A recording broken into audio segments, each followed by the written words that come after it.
clients. A lot of people come to me for soul coaching, life coaching.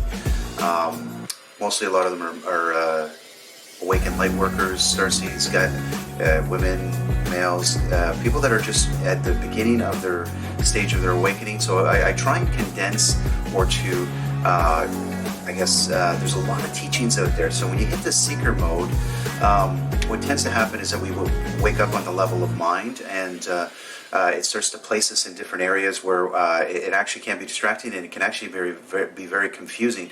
So when I started to awaken, I was doing the same thing that everybody else was doing. I was trying to find these teachers and gurus and so on, and listening to CDs and watching a lot of stuff on YouTube. And so I was getting distracted and so on. But at the end of the day, it really comes down to being very simplistic. And what I'm going to do here today is just a little bit of stuff that I do in my classes and so on. And I do a lot of this stuff over the internet as well. So if you're interested in a session, I do have connectivity on how to do that through the internet.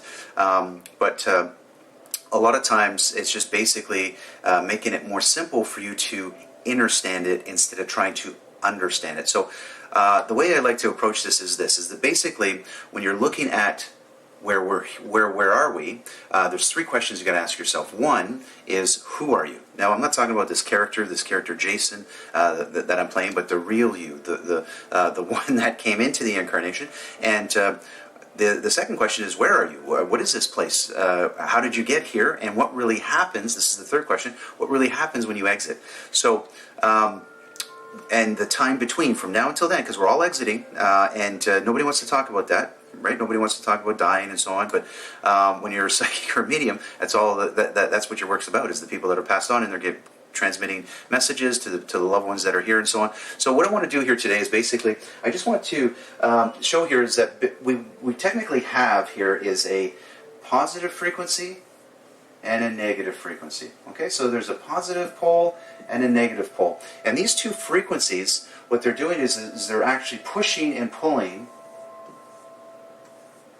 constantly. So we have two hemispheres in our brain. We have the left side and the right side. The right side is the intuitive abilities, and the left side is the analytical stuff. So I'm not advocating to one over the other. What you have to do is you have to bring it into balance. So into balance would be in the center of these two poles. So a lot of esoteric teachings or different religious teachings, you'll see a lot of these religious characters will actually be in the center of this gap, or the eye, right, or the eye of the needle. They will actually be sitting with their hands open. You can see a lot of these things in churches and so on.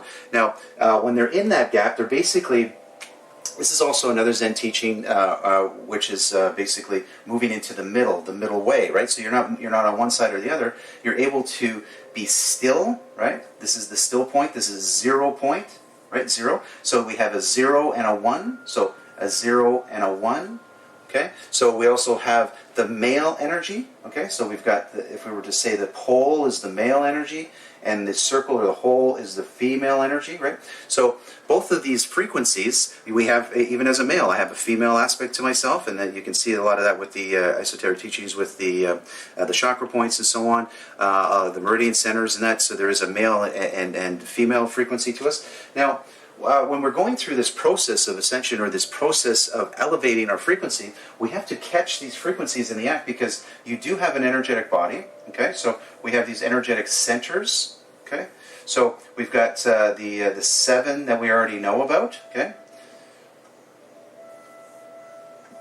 and then there's a whole other set, which is the higher aspects. Now that whole other higher aspect of you is trying to come down and overlay over the lower ones, or actually going to push these lower ones out. So it's almost like the higher self is starting to come down into the lower self. So we have the first base chakra, and a lot of times this chakra is out of balance. So sometimes it's over here, sometimes it's over here. So a lot of us, 90%, I say about 90% of the planet is operating on this lower chakra. This first base chakra is the one that's creating all this chaos or havoc. So if you're able to control or to balance that chakra, you're going to see a lot more momentum within your progress, or even within your if you're a new beginner at metaphysics, or a new beginner within trying to develop your intuitive abilities. The best way to do that is to start to clear these portals, these gates. Okay, so this is the gates. So the body itself. Okay,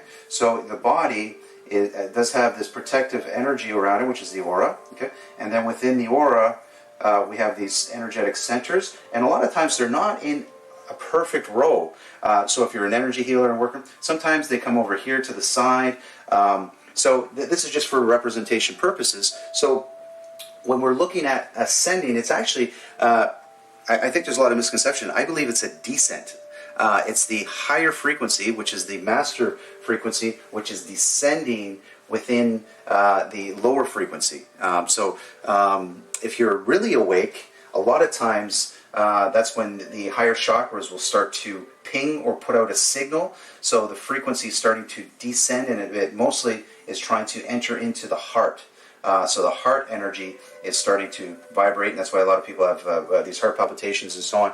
So the heart energy is starting to expand, right? And the head energy, right? So the positive side, or the negative, positive side, which are going back and forth. So the right brain, okay, which is more in line with the heart, and the left brain is more in line with the mind. So the heart energy is now starting to overlap. So where you really want to be is to try and stay within the gap. And how you do that is you basically start to catch yourself in the act, because a lot of this is basically just thought forms. These are just thoughts that are in here. So there's one thought here, one thought here. So there's all these little thought forms.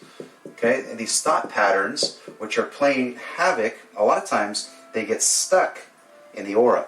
So let's just say you had a trauma back when you were a kid, there was an abuse type of scenario, and you suppressed it. You didn't tell anybody about it, you just let it stay there, and then you were in your teen years, but what happened was basically that trauma is still stuck in the aura, so the energetic frequency, I just call it a program, the energetic program is still there. So you can be in a supermarket, or you can be in a public place, and then your aura starts to mesh with another person that has a very similar program that happened to them when they were a kid. So I call it a projection and a reflection. So basically, down here, this actual projection and reflection, and then your aura blended with that person, and then now you're having a bad day, you're just feeling off, you're just not feeling yourself, because it's like shaking a pop bottle. The energy is trying to come out and release from your system, and the only way that you can do that is to identify it. You're not broken, you don't need to be fixed, you just need to see where the programs are, and some of them are stuck in your chakras and so on, so within the chakra wheels.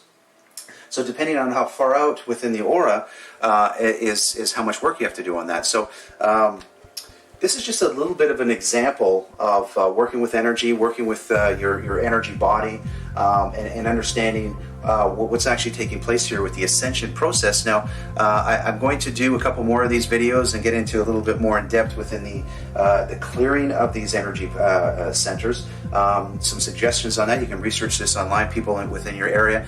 Cord cutting is a very good energetic release or layer